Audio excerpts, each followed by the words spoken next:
to that. Great. Karine? Thank you. On Tyree Nichols, in previous police brutality cases over the past couple of years, the officers have been white. That's not the case in this case. Is the president concerned that within the culture of policing, there is a comfort with violence and an entitlement to use violence that would lead these officers to beat a man to death for fleeing from them during a traffic stop? Does he feel that police may feel emboldened to do these things? And what would he do about that? So look, I mean, the president has called for meaningful reform. He's called on it very clearly and has spoken to it the last 2 years. And he wants to see real change. He wants to make sure there is accountability with law enforcement officers who violate their oaths. And he also said that we need to build that long-lasting relationship between enforcement and the vast majority, we understand, and he believes, of whom wear the badge honorably. And that is important too.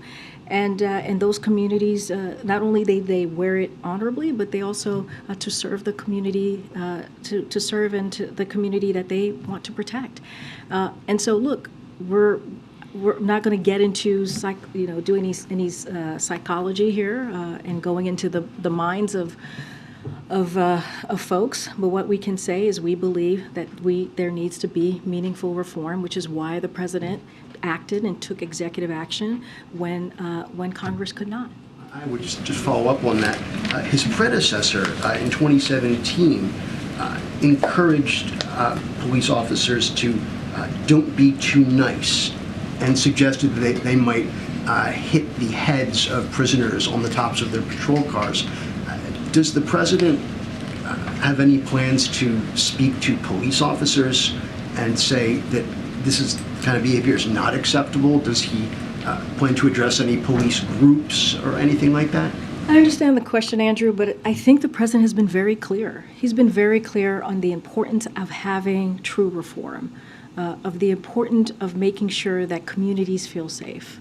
He took action, right? He took executive action to deal with that specific issue, and that's what he's going to continue to do. He's going to, use the tools that he can by taking executive action and call on Congress to truly make meaningful reform that's going to deal with an issue that is devastating, disproportionately, unfortunately, Black and brown communities.